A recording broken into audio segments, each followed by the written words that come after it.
and I simply remove the telephone jack and plug it into this box here, the modem. I then take another wire from the modem and plug it in where the telephone was.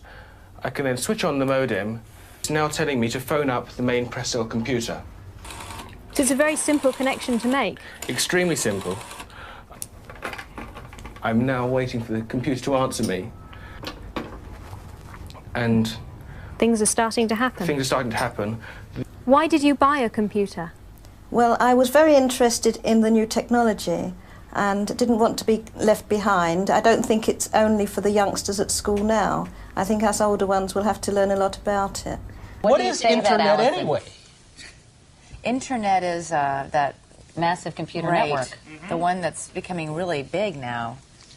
What do you mean? That's big? How does one? What do you write to it like mail? No, a lot of people use it and communicate. I guess they can communicate with NBC writers and producers. Allison, can you explain what Internet is?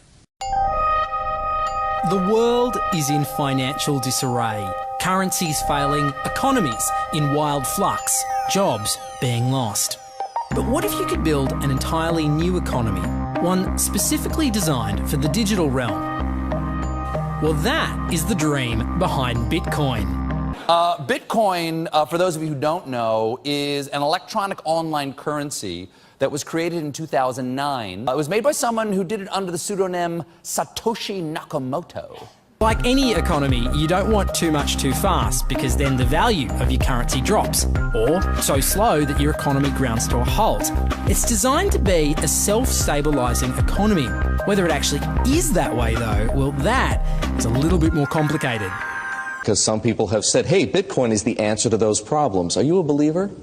Well, Bitcoin is exciting because it shows how cheap it can be. Bitcoin is better than currency in that you don't have to be physically in the same place. And, of course, for large transactions, currency can get pretty inconvenient. And what is Bitcoin? Bitcoin is a currency on the internet. I sent 100 euros worth of Bitcoin from here in Tokyo directly to you guys through this camera, through the network, through the TV, right into your home. If I had tried to do that, send you the money with a traditional bank, it would have taken several days and probably cost 30 euros. I just did it right now with Bitcoin instantly, basically for free, and didn't have to ask anybody for permission. I didn't need a bank, I didn't need a government, I didn't need anybody. I just needed myself and you and our smartphones to do it. That's the power of Bitcoin. Wall Street is fraud, America is fraud, the world is fraud, banks are fraud, central banks are fraud. We live in an era of fraud. It's all based on fraud, and they get a percentage of the fraud. That's the business model. To suggest that there is any moral or ethical aspect to anything that's going on now is to be completely naive about the fact that we live in an era dominated by financial terrorists, jihadis of banking. They're here to kill you and themselves. They believe in an ideology, not the Quran, but Adam Smith, that they completely misread and interpret as something to justify their blowing themselves up. Janet Yellen's a terrorist! Mario Draghi's a terrorist! The Central Bank of Japan is a terrorist! These are the real terrorists! Funds received. This community is switching to what they think is a better monetary system. A system in which banks are no longer needed because payments could be made directly from one person to another.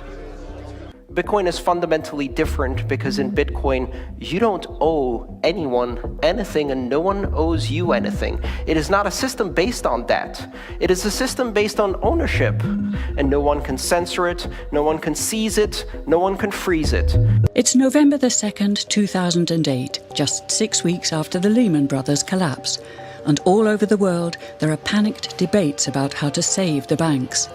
Then, on a little visited web forum for cryptographers, a document appears in which a completely new monetary system is proposed. The visionary author calls himself Satoshi Nakamoto. These were the darkest days of the financial crisis.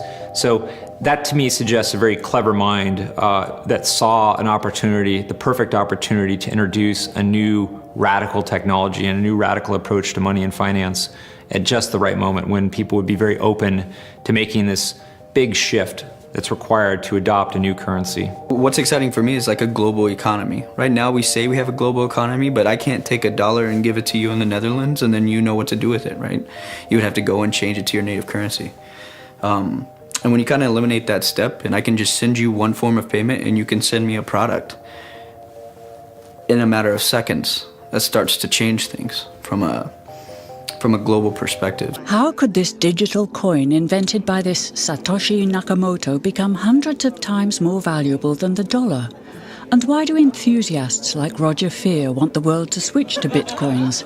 I'm giving every single person here 1,000 yen worth of bitcoins, which is like $8 and something cents. Back in the early days, you know, I'd get phone calls from my buddies. Oh, hey man, I lost 10,000 bitcoins because my computer blew up, right? Back then, one bitcoin was less than a penny, right? So nobody cared. They lost $10. I don't care, right? And now 10,000 bitcoins, that's $5 million. That's a big deal, right? Bitcoin is a decentralised electronic cash system that uses peer-to-peer networking along with digital signatures and cryptographics to generate currency. Now, with traditional money, think dollars, the euro, pesos, you've got a central bank, like the Federal Reserve. They issue the currency and they print more or less cash as needed, but not with Bitcoin. It looked very different to me. I mean, as soon as I heard the word decentralized and the fact there was a network powering this currency rather than a central issuer, that immediately captured my interest as something quite different based on what little I knew about alternative currencies at that time. The government couldn't come in and shut down a server and end Bitcoin. It would have to shut down the entire internet or turn off the electricity grid to stop Bitcoin. And so that was really attractive. So gold is kind of hard to divide. Bitcoin divides down to 8 decimal points instantly, super easily. Gold is really, really difficult to transport. If I want to transport gold from here to Moscow, it'll cost a bunch of money to do that, and it's dangerous, and you have to have armed guards and who knows what. With Bitcoin, I can send Bitcoin from here to Moscow or to Holland instantly, just like that, basically for free. I don't have to pay for a bunch of armed guards. It just happens almost like magic. If you ever ask somebody why they think gold's valuable, they can't ever really tell you. They always give you these like weird stories around, oh, it's like a precious metal, isn't it? It's pretty. While we think it has all this intrinsic value, this intrinsic value of gold has been largely constructed in people's heads, often by actually like association with power, association with religious figures. Bitcoin has potential for similar types of construction. Inventor Satoshi Nakamoto has completely relinquished his control of Bitcoin. But he does own 1/20th of all Bitcoins himself. So if one day Bitcoin does become widely accepted as a currency, he will be one of the richest people on Earth. Satoshi invented one of the most important inventions in the entire history of humankind that's going to improve the lives of everybody on the planet for the better. If he had half of all the Bitcoins, he would still deserve it. A lot of people have asked me who Satoshi is since I got in so early.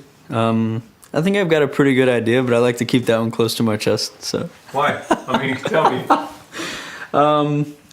Because I'm not 100% certain. And the reality is it doesn't really matter, right? It doesn't matter who Satoshi is. Why did he disappear, you think? He undermined the ability of every single government on the entire planet to control the money supply. And that's how every single government in the world is controlling their citizens and their economies today.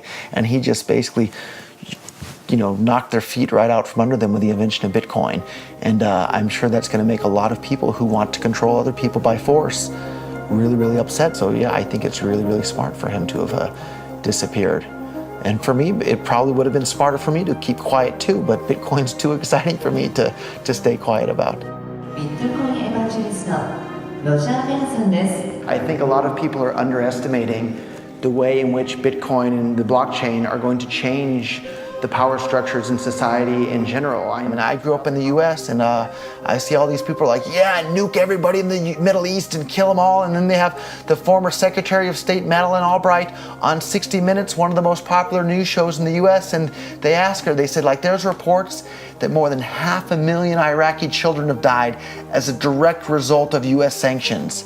And she looks back at her with a straight face and she goes, it was a really tough decision, but I think that it was worth it. Worth murdering 500,000 kids because because of what the government did, and I apologize for crying, but it just disgusts me from my core when I see government people murdering people around the world. It's not just theoretical, these are real people with real lives.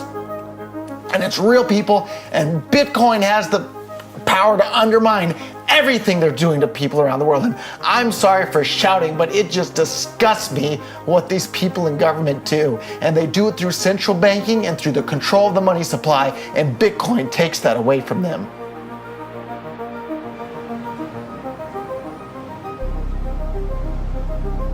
You can buy Bitcoin at the Shell station. Check it out. $0 to $2,000. Put your phone number in here. Put the code in. Scan it. Got my reader. Oh, I gotta put the cash in. Good. Got $2. Hit finish. Oh. $2 in Bitcoin. Just like that. From this machine. I just turned cash into digital currency. So thinking that it's too late to get involved in Bitcoin is like thinking it's too late to get involved with the internet or too late to get involved with using a cell phone. Like, it's not too late to get involved with Bitcoin. If Bitcoin becomes really popular all over the world, Bitcoins are going to have to be worth at least tens of thousands of dollars a Bitcoin, if not hundreds of thousands of dollars per Bitcoin. So thinking it's too late to get involved with Bitcoin is like thinking it's too late to get involved with using the internet. Of course not. Like, it's ubiquitous in our lives, and Bitcoin's going to become ubiquitous in our lives as well.